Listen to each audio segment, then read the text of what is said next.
Bueno, arrancamos. Una mente brillante. Los años en que seguí mis imágenes internas fueron la época más importante de mi vida y en la que se decidió todo lo esencial. Comenzó en aquel entonces y los detalles posteriores fueron solo agregados y aclaraciones. Toda mi actividad posterior consistió en dar lo que había irrumpido en aquellos años desde lo inconsciente y que en un primer momento me desbordó. Era la materia originaria para una obra de vida. Todo lo que vino posteriormente fue mera clasificación externa, la elaboración científica, su integración en la vida. Pero el comienzo de lo luminoso, que todo lo contenía, comenzó allí. Jung, 1957. El siguiente trabajo pretende rescatar traducciones de conciencia inspirada en la obra de Jung. Es una investigación bibliográfica acotada al interés mencionado, del rescate de lo que entendemos son traducciones significativas de estados inspirados. Hipótesis del trabajo. La vida de Jung fue atravesada por innumerables evidencias de conexión con estados de conciencia inspirada, de relación permanente en un diálogo con lo que él denominaba en ocasiones alma y en otras espíritu de la profundidad, que desde nuestra psicología podemos denominar guía interno. Tuvo varios sueños premonitorios, imágenes anticipatorias de hechos que luego ocurrieron. Su búsqueda permanente en tener experiencias significativas y trascendentes se pueden evidenciar a lo largo de su obra. Introducción. Jung nació el 26 de junio de 1875 en Suiza y falleció el 6 de junio en 1961. Se formó en el seno de una familia de descendencia alemana y de tradición religiosa. Sus padres pertenecían a dos importantes familias de Basilea del siglo XIX. Su padre era pastor luterano dentro de la Iglesia Reformista Suiza y su madre se caracterizó por tener una personalidad marcadamente disociativa. Hay una llamada disociativa, se aplica a la enfermedad mental o psicosis que consiste en la alteración global de la personalidad.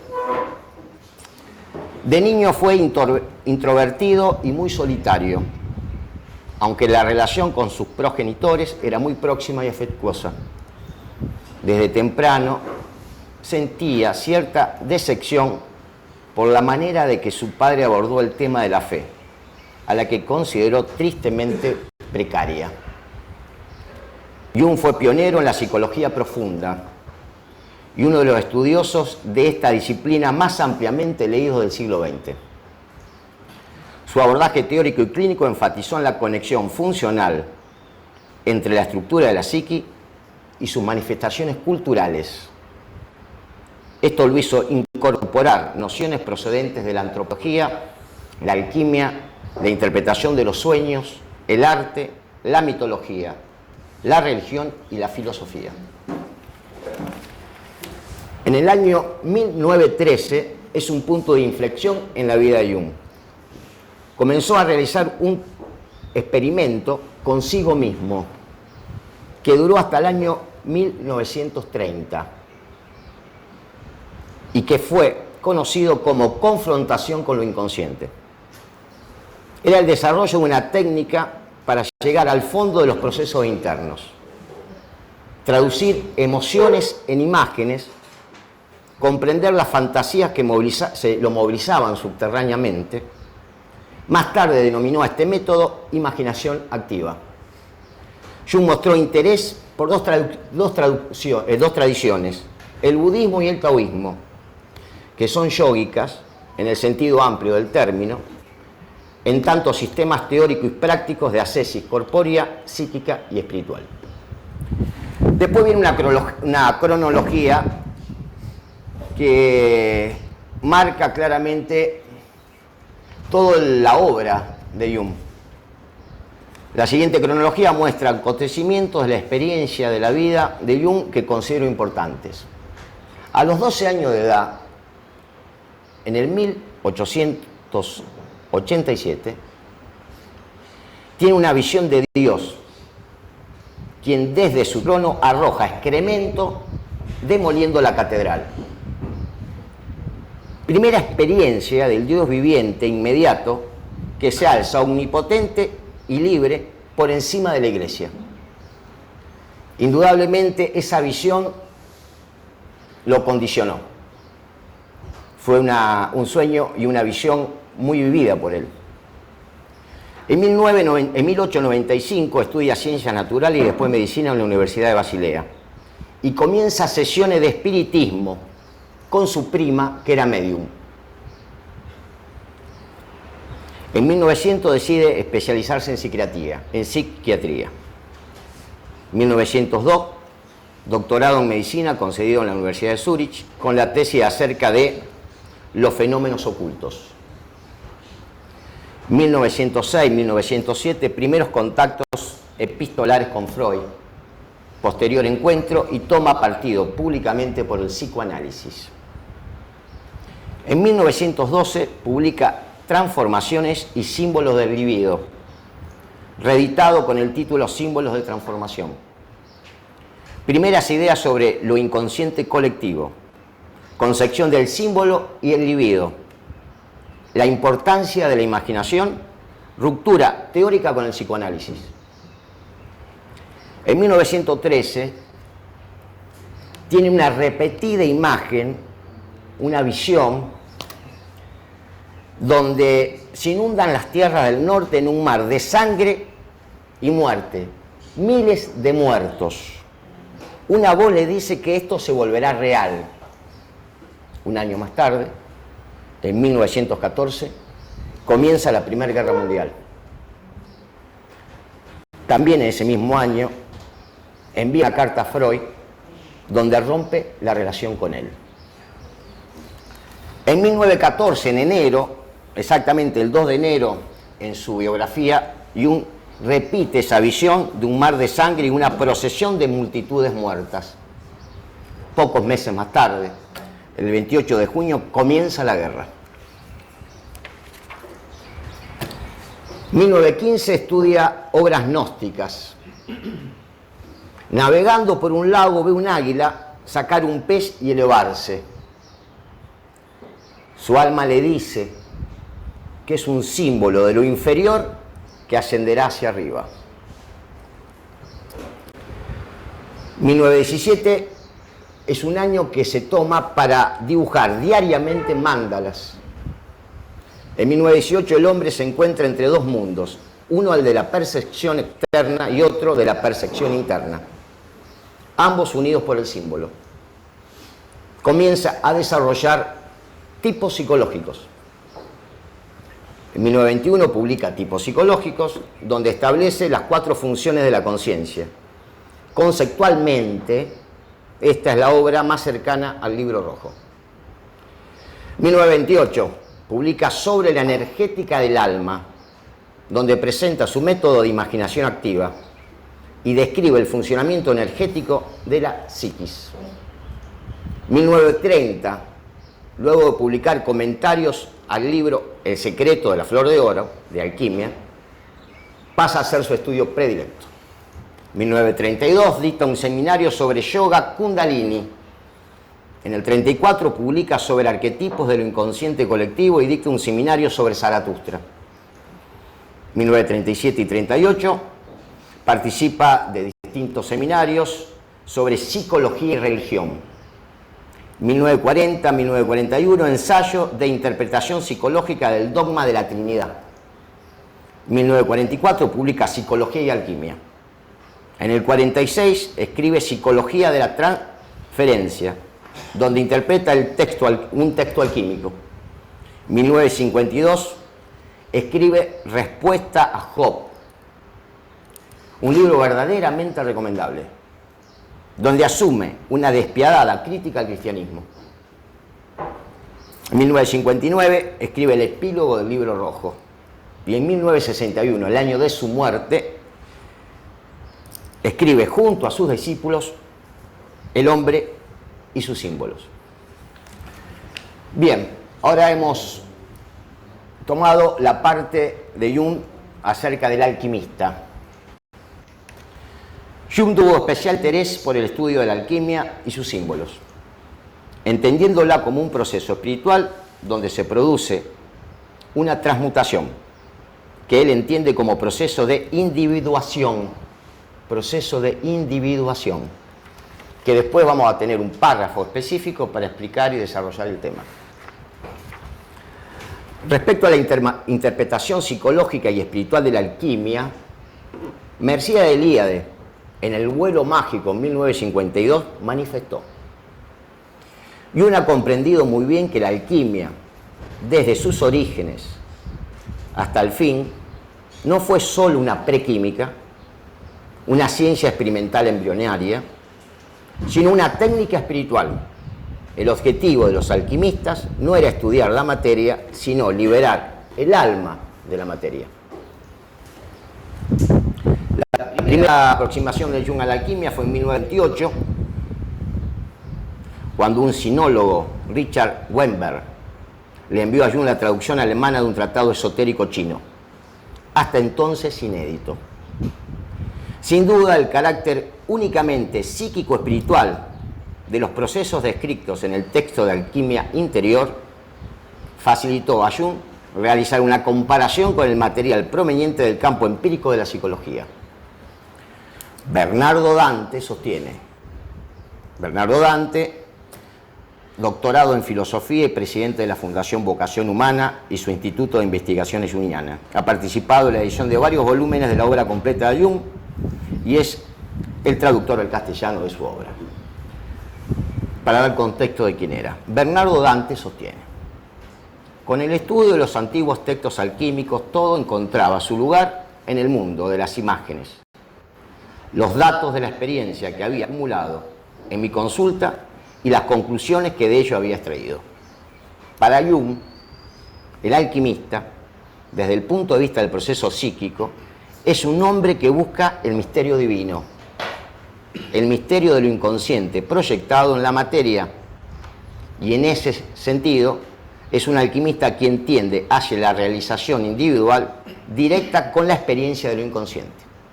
Acá vemos que verdaderamente creo interpretar que cuando Jung habla del inconsciente está hablando en términos que nosotros mencionamos lo profundo.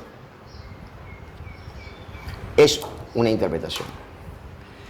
Solo cuando estudié la alquimia, escribió Jung, vi claro que lo inconsciente es un proceso y que la relación del yo con los contenidos de lo inconsciente motiva una transformación y una evolución de la psiquis.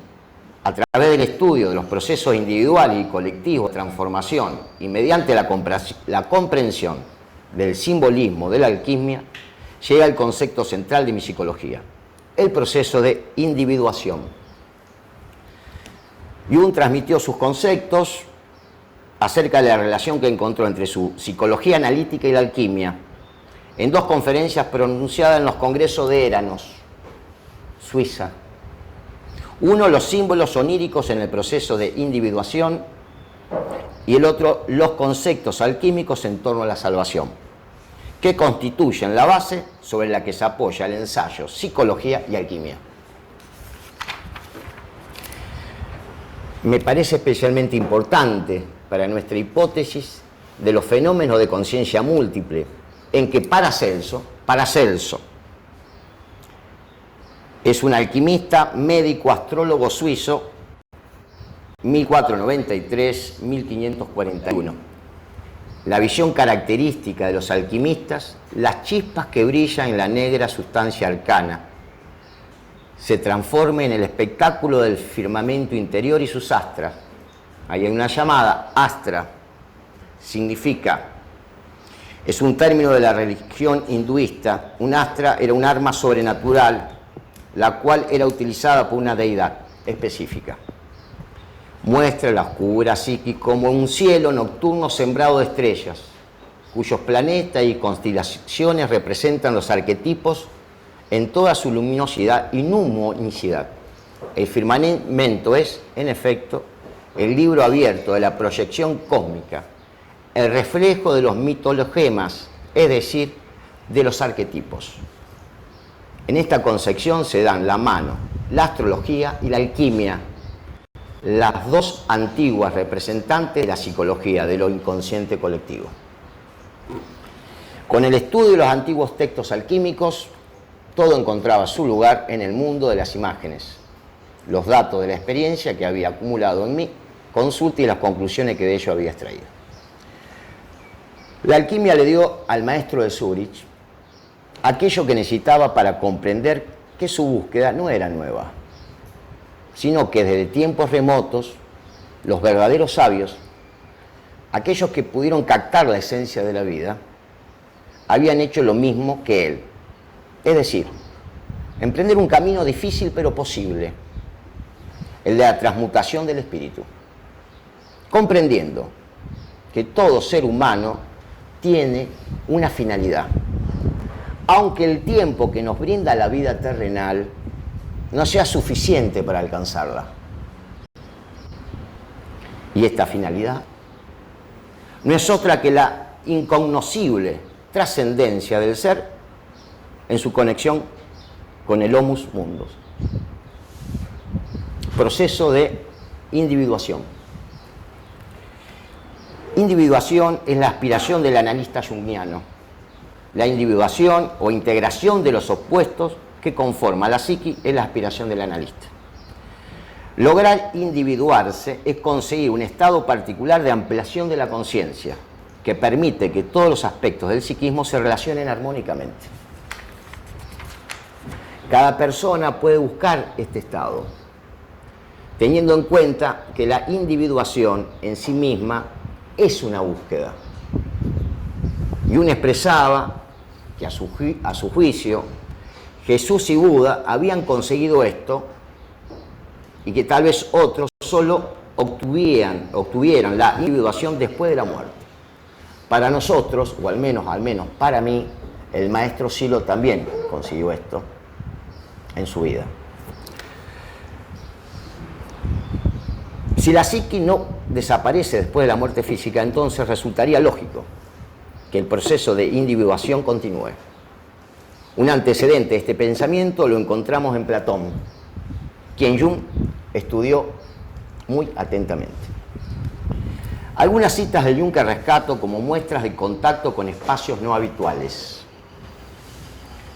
Dios y el diablo están muy cerca del pleroma, en el que todos los opuestos son uno.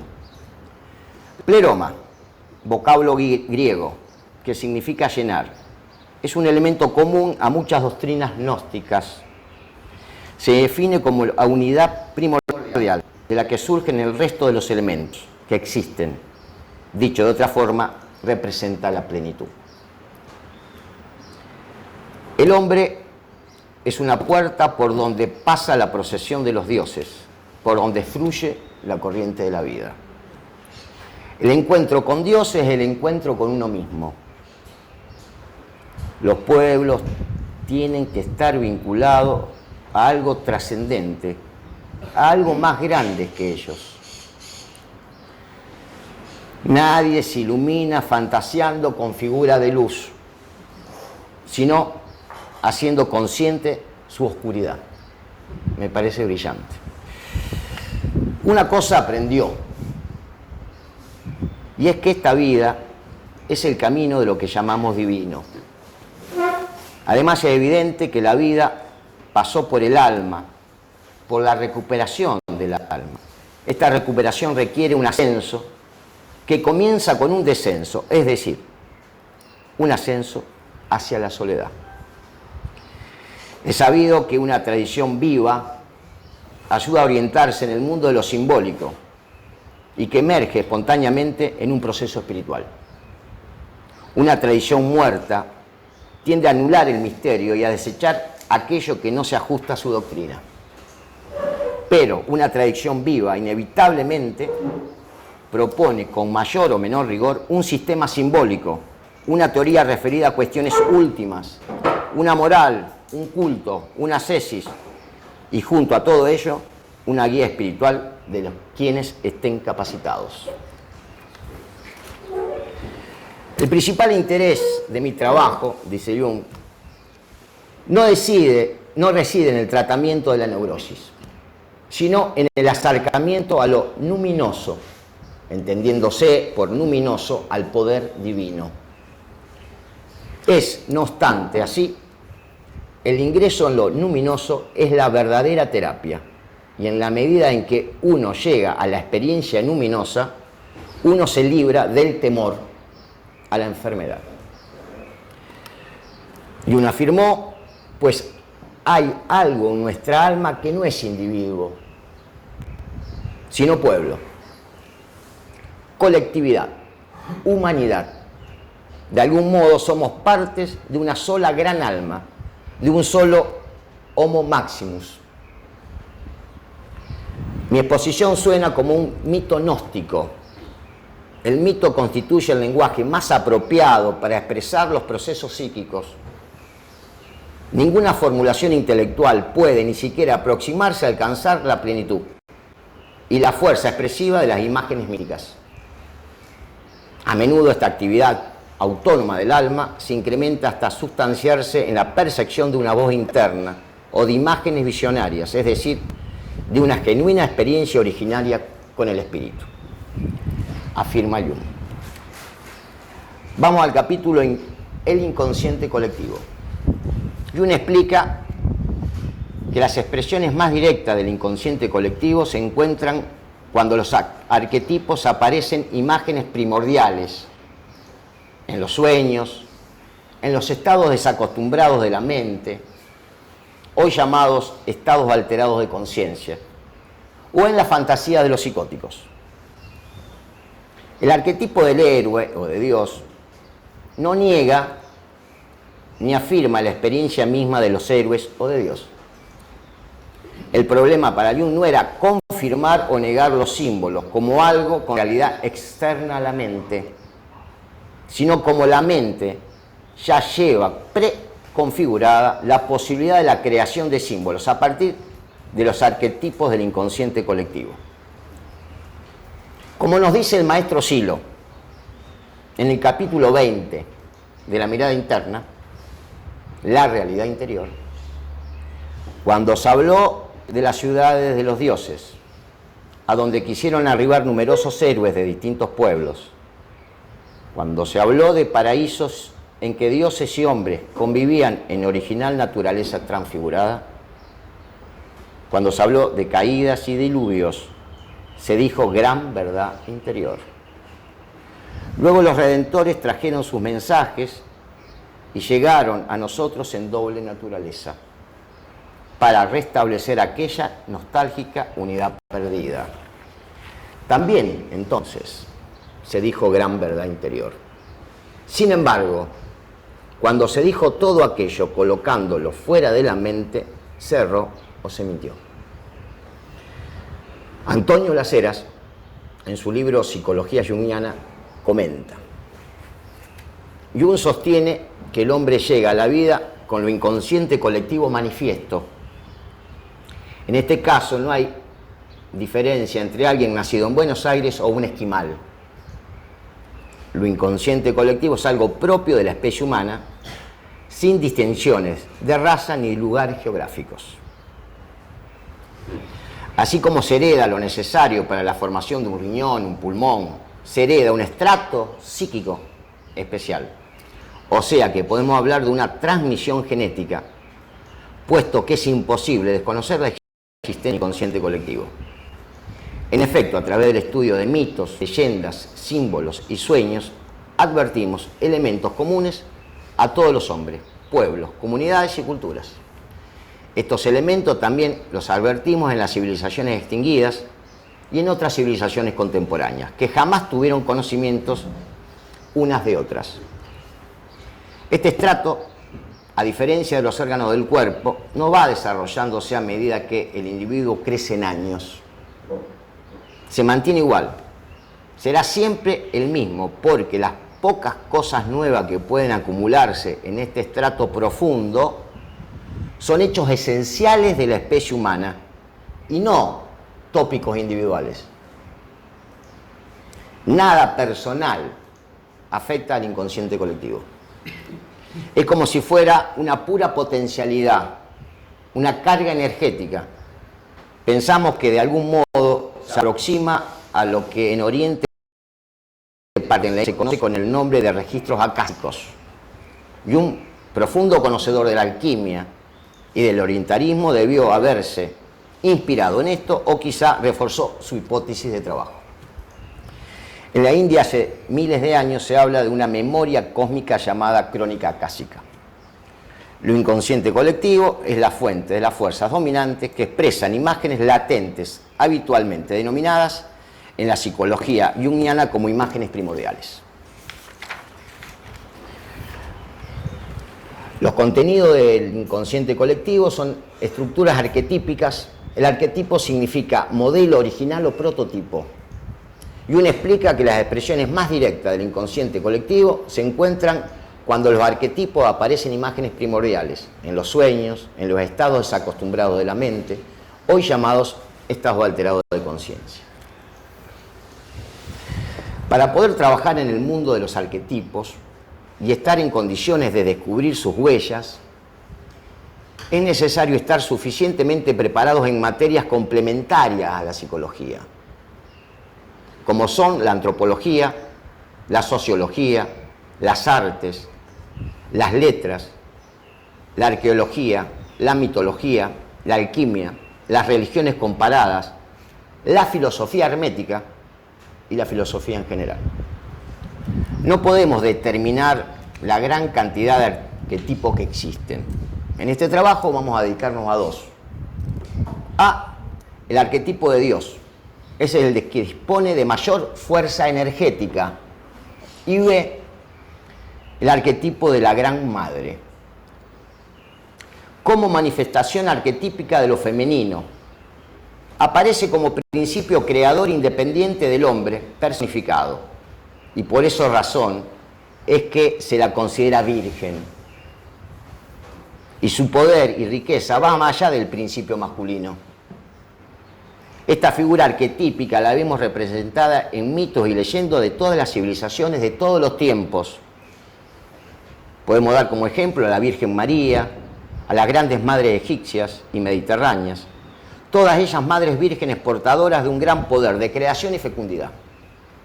Otros héroes, dioses, semidioses y profetas han sido engendrados sin que intervenga el varón, como fueron Buda, Hermes, Dionisio, Adonis, Agni, Migra, Shigna y el mismo Jesús. Fueron dados a luz por madres vírgenes. Como experiencia personal sobre el arquetipo de la Divina Madre, quiero compartir un escrito que me surgió, se me presentó después de hacer un trabajo de tesis en la sala. Dice así: Divina Madre Creadora del tiempo y los infinitos mundos, ven a mí con tu sublime belleza. El cuerpo se transforma y somos uno. No hay espacio ni tiempo. La mente se ilumina, la conciencia se aquieta. Las fragancias, los sonidos, lo suave y lo áspero, el adentro y el afuera, todo se paraliza en homenaje sagrado a tu paso. Con tu chispa todo lo puedes. Eres el agua, el fuego, la tierra y el aire. Nada escapa a tus designios. Divina Madre, vamos juntos al mundo del silencio y de la luz. Vamos juntos al mundo de lo eterno. En el libro Experiencias Guiadas, de Silo, en la experiencia guiada de la protectora de la vida, El autor, en notas ampliatorias, comenta que la imagen de la protectora de la vida está inspirada en la carta 21 del Tarot. Dice, Jung se refiere también a este personaje en sus transformaciones y símbolos del libido. A su vez, las religiones nos dejan de tener en cuenta a estas vírgenes de las grutas. En este sentido, la protectora de la vida es una virgen de las grutas, con elementos del paganismo griego. Silo, cartas, mis amigos, en el libro de la comunidad Experiencias Guiadas. Silo, en una reunión en Caracas, dijo: resulta que un esquizofrénico, analfabeto, de pronto, en uno de sus raptus, o sea que se supone que era un sujeto que no andaba leyendo libros especializados, ni conocía literatura oriental, ni nada de eso, en uno de sus raptus se manda él sus dibujos, se manda sus pinturas, y resulta una mándala tibetana, igual que la que hacen los tibetanos. Ese, te aseguro, que no está conectado a ninguna escuela, que a ningún centro de poder, ni todo eso. Entonces, Jung, al tener en cuenta eso, de que en los sueños infantiles, de que en los raptos de locura, de que en religiones muy separadas entre sí surjan símbolos similares, Jung estructura la idea de inconsciente colectivo. Más o menos explica que la estructura del psiquismo es similar y que frente a ciertos estímulos reacciona enviando respuestas parecidas, que son los símbolos. Entonces no es necesario para eso pensar qué pasó de una civilización a otra civilización y que esta influyó en las de más allá y que todo se deriva de un tronco, sino que precisamente ese psiquismo que está en todos nosotros, frente a determinados estímulos, manda la misma respuesta. Igual que si un occidental o un oriental o demás, frente a un rape, reacciona con un estornudo. La cosa es más compleja en el plano psíquico, pero por eso no hay que pensar que las narices están conectadas a una gran nariz universal, sino que frente a determinados estímulos se responde del modo parecido. Por eso es que surgen estos disquitos y surge todo aquello que dan la misma respuesta. Y entonces sorprende al encontrar en civilizaciones totalmente desconectadas, donde no se puede seguir ninguna influencia cultural, sorprende que lleguen a las mismas conclusiones.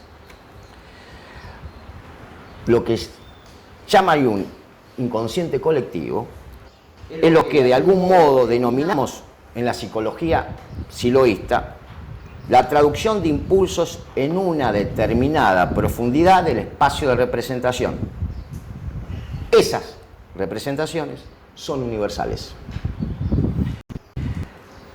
Bien, el significado del inspirador pasaje final del Fausto nos dice: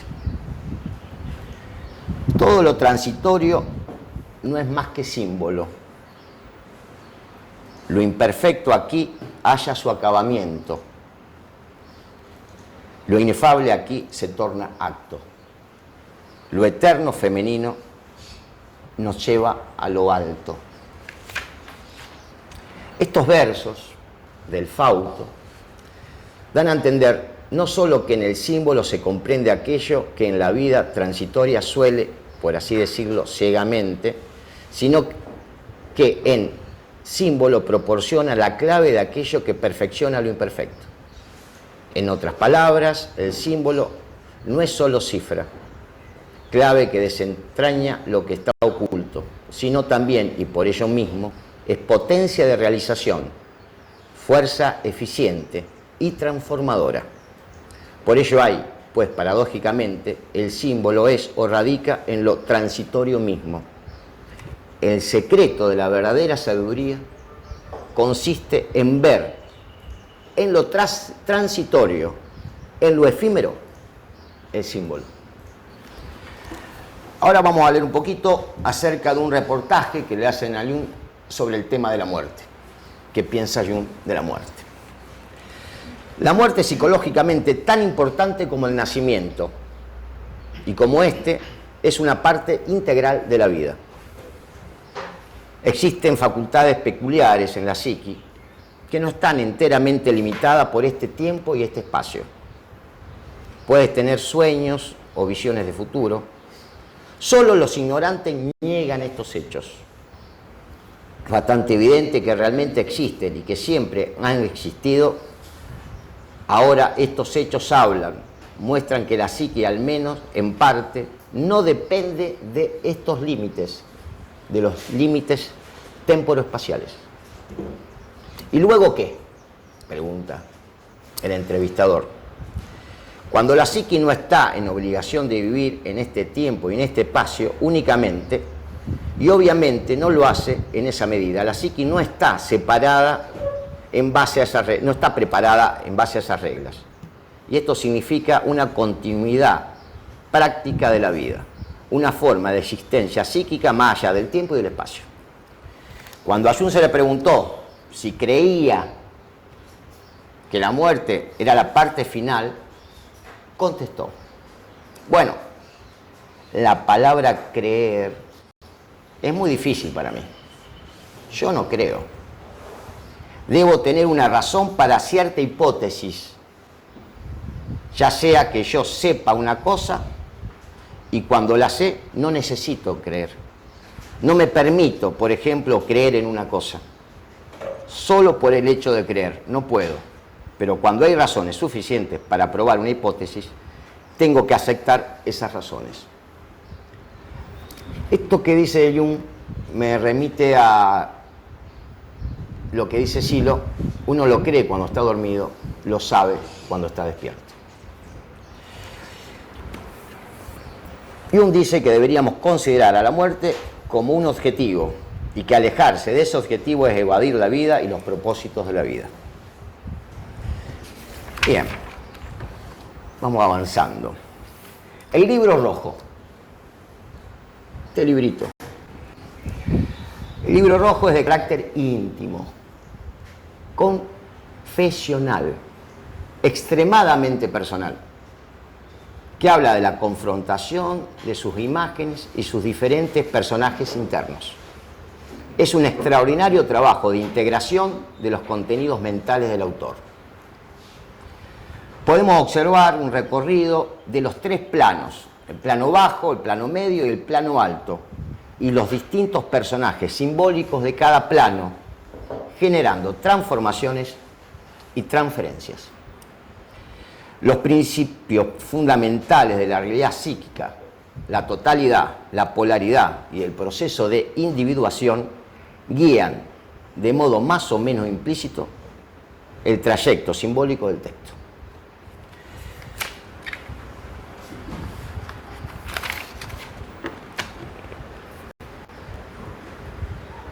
Esta experiencia, vamos a leer una experiencia que está en el libro Novus, que es un primer libro del libro rojo. Denomina el espíritu de este tiempo. El espíritu de este tiempo que domina lo humano en nosotros, es decir, lo que psicológicamente podríamos denominar yo, está determinado por la utilidad, el valor y la justificación. El espíritu de este tiempo. Por ello, no es por la vía de la justificación del discurso racional que se puede presentar lo que se anuncia. Para decirlo en términos no empleados en el libro rojos, no es un logos el que puede dar cuenta del mensaje, sino un mito. Pues este último no es un discurso que se impone arbitrariamente, sino una palabra que orienta una mirada más allá de las palabras. He aprendido que además del espíritu de este tiempo, aún está en obra otro espíritu. El espíritu que domina la profundidad de todo lo presente. El espíritu de este tiempo solo quiere oír acerca de la utilidad y el valor. Es el yo. El espíritu de la profundidad posee todo lo antaño y todo el futuro. Tiene mucho más poder que el espíritu de este tiempo que cambia con las generaciones. El espíritu de la profundidad tomó mi entendimiento, tomó mis conocimientos y los puso al servicio de lo inexplicable, de lo contrario al sentido. El espíritu de la profundidad me robó el habla, la escritura y todo lo que estuviera al servicio de la fusión mutua del sentido y el contrasentido, que da por resultado el suprasentido. Experiencia de Jung. A esta experiencia que comenta Jung, podemos asociarla con los antecedentes de las 4 disciplinas.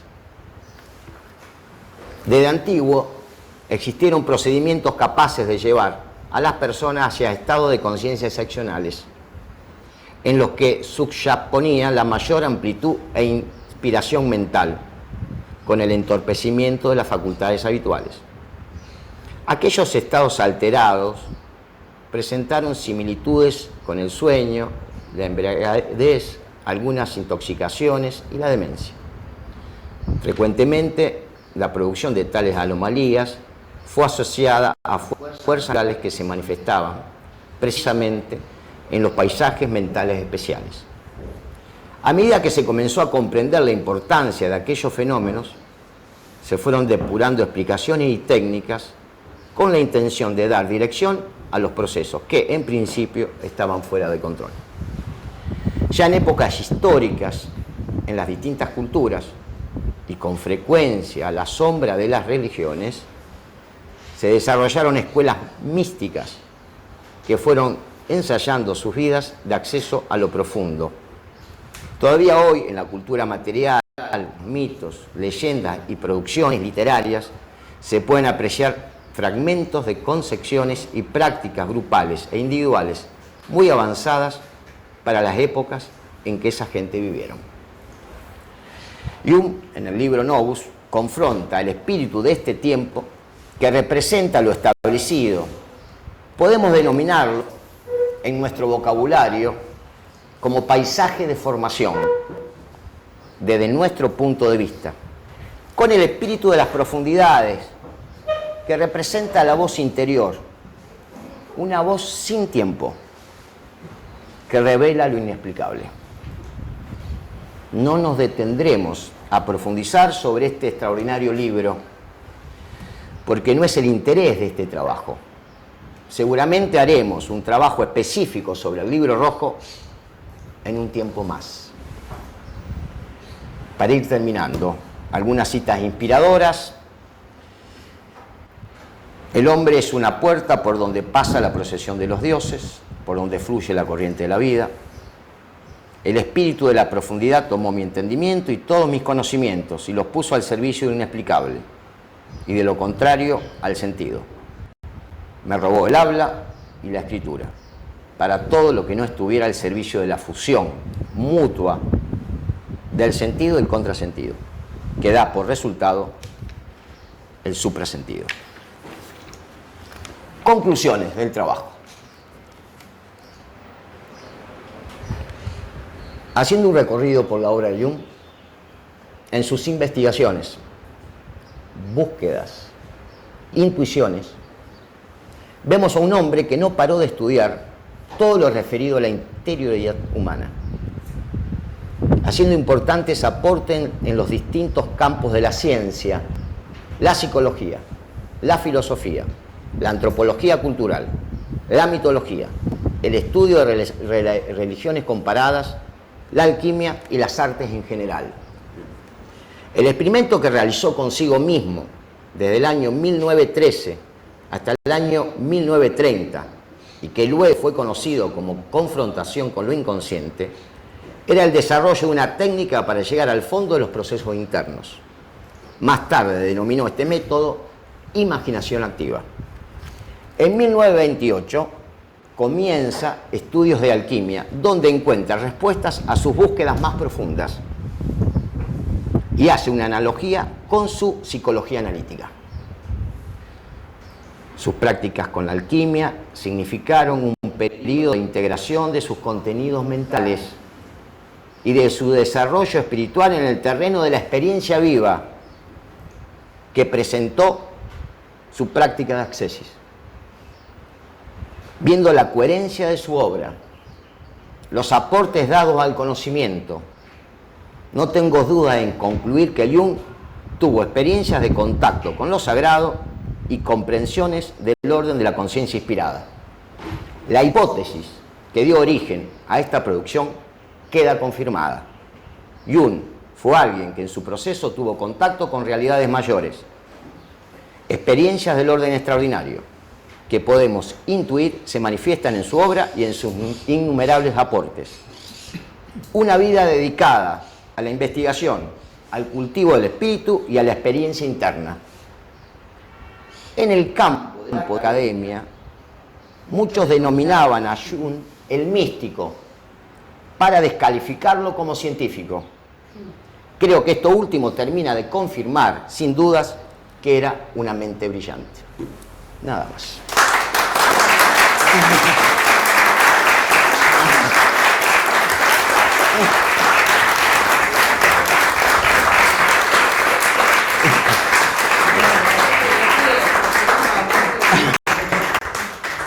Bien.